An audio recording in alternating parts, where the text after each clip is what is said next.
아멘. 주님의 이름으로 사랑하고 축복합니다. 네. 본문이 49절까지 이어서 조금 길게 달렸지만 가운데에 우리에게 주는 메시지가 있어서 우리가 말씀을 가지고 상고하길 원합니다. 찬양도 이제 내 평생 살아온 길을 했는데 오늘 읽은 본문은 회고예요. 40년간의 광야 세월을 돌아보는 내 평생 살아온 길이 아니라 내 평생 광야 길 뭐 이렇게 볼 수가 있죠. 회고와 결단이라는 말씀의 제목을 삼았는데요. 회고가 중요한 이유가 분명하게 있을 것입니다. 왜냐하면 가나안 땅에 들어가기 전에 분명하게 다시 한번 점검해 봐야 될 것, 그리고 기도해야 되는 것이 있기 때문에 그렇습니다. 그들이 어디서 나왔는지를 우리가 알지만 3절에 그 나온 내용에 대해서 이렇게 얘기합니다. 애굽 모든 사람의 목전에서 큰 권능으로 나왔으니, 애굽에서 나오는 그 한마디를 이제 하나님의 큰 권능으로 요약, 축약, 단축해서 말하고 있습니다. 이것은 자신들의 힘이 아니었습니다. 구원이라는 것은 하나님의 절대적인 능력을 통해서 나왔다. 자신들의 현 위치는 하나님의 권능, 하나님의 능력, 또 이렇게 사귀기도 힘들고 어려운 것들이 있고, 그러다 보니까 그런 직업을 가진 부모님들은 나중에 이제 자녀들에게 힘들다 이야기도 합니다. 그러나 그곳에는 뭐가 좋았지, 그곳에는 어떤 것이 아쉬웠지, 이런 것이 있어요. 예를 들어서 우리 경상도에 살 때는 그 회가 참 좋았는데 전라도의 김치 잊을 수가 없지, 이렇게 이야기하는 것처럼 그들의 그 지명 하나하나에는 큰 그들의 신앙이 담겨 있습니다. 왜? 일반적인 것들을 내려놓는 시간이에요. 그러니까 상식을 벗어나야 돼요. 애굽에서 가나안, 일반적인 말로는 엎어지면 코 닿을 때지, 며칠 걸어가면 갈 수 있는 충분한 거리인데 왜 40년이 걸렸을까라는 것부터 우리의 상식을 뛰어넘어야 된다라는 것이죠. 결국은 무엇을 위해서? 신앙을 위해서라는 것입니다. 하나님은 그 모든 과정에 하나하나의 계획과 뜻이 있습니다.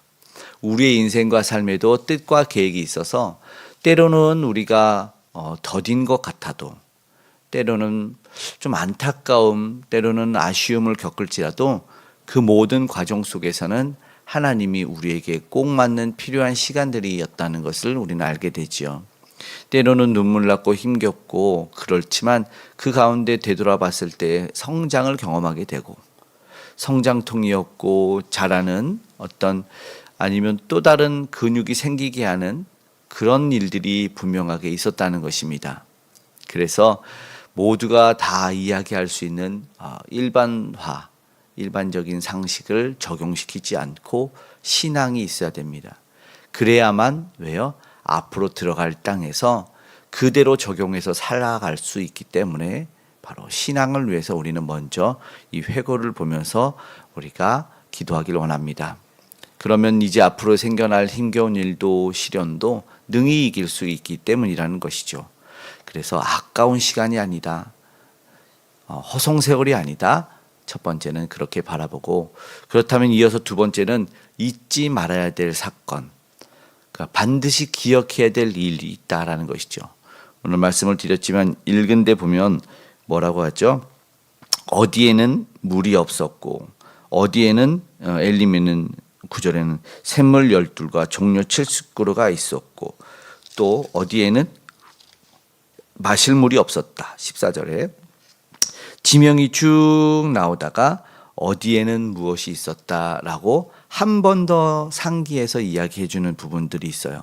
그러니까 그 지역에서 또 떠오르는 부분이 있어요. 그러면 그것이 무엇이냐면, 잊지 말아야 될 것 중에 하나는 자신들의 실수 그리고 죄가 생각될 수가 있어요.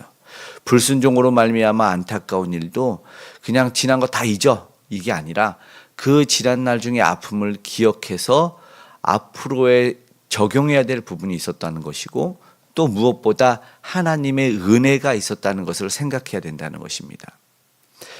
그 지역에는 모든 것이 하나님의 은혜였지만 그때는 정말 하나님의 도움이 아니었으면 안 된다. 그래서 그 지역 지명 그리고 그 시간 속에서 반드시 기억해야 될, 잊지 말아야 될 시간이 있다라는 것을 우리가 두 번째로 회고와 결단을 통해서 우리가 생각해 보길 원한다는 것입니다. 불순종 가운데서 다시 한번 앞으로의 기대적인 믿음으로 그 약속의 땅에 들어갔을 때는 뭘 버려요? 지난날의 잘못된 것들, 그리고 그 불안함도 떨쳐버려야 됐습니다. 왜냐하면 그래야지만 그 약속의 땅에서 잘 정착하고 허락하신 풍성함을 충분히 누릴 수 있었기 때문에 그렇다는 것이죠. 그리고 이제 무엇이에요? 보니까 39절에 호르산에서 아론이 123세에 죽었던 내용도 있어요. 그리고 또 하나 이제 그들이 기억해야 되며 받아들여야 될 것은 모세의 죽음입니다. 모세도 이제 곧 떠나게 됩니다. 리더십이 교체될 거라는 이야기죠.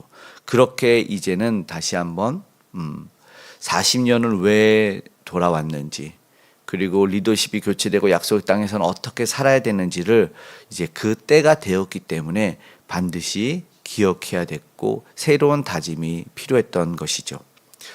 그렇게 잊지 말고 이제 마지막 세 번째는 새로운 도전과 결단을 해야 된다는 것입니다. 이제 그들이 약속의 땅으로 들어가게 되죠.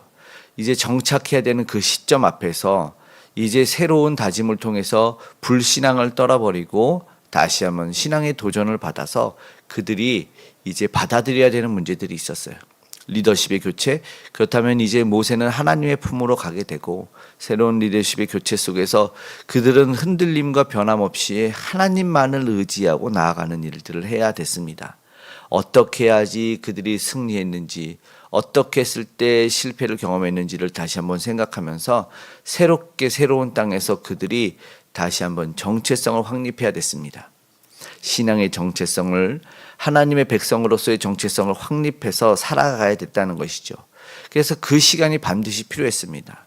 어설프게 만들어진 것이 쉽게 무너지듯이, 우리가 공든탑이 쉽게 무너지지 않는다는 말처럼 그들이 하나하나 경험을 통해서 그 백성들은 이제 성숙의 단계를 거쳤습니다.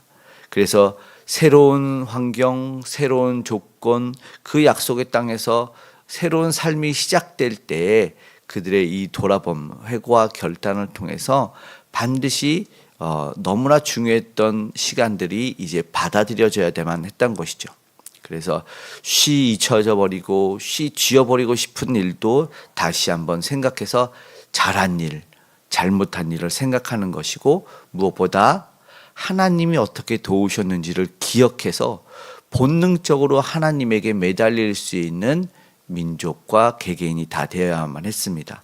그때 그 되새김을 통해서, 회고를 통해서 그들은 겸손한 하나님의 백성이 되고, 그렇게 하나님이 원하시는 하나님만을 의지하는 백성이 되어서 살아갈 수가 있었던 것이죠. 이유도 알지만 하나님을 의지했을 때 이들은 승리를 경험하지만 자신들의 마음과 자신들의 노력으로 다른 것 의지하고 다른 민족, 다른 힘을 의지했을 때는 실패하는 것을 반드시 보여줍니다. 오늘 사실 우리에게도 이것은 큰 도전을 줄 줄로 믿습니다. 앞으로 우리가 어떻게 승리를 경험해야 되는지, 앞으로 우리가 교회를 어떻게 세워나가야 되는지, 하나님이 어떻게 우리 교회를 세우셨는지를 기억하고 우리에게 허락하시고 맡기신 공동체, 가정, 교회에 대해서 기도하며 결단하고 다시 한번 우리가 함께 더불어 승리를 누리고 우리 주님께 감사의 찬양을 올릴 수 있기를 주님의 이름으로 축복합니다.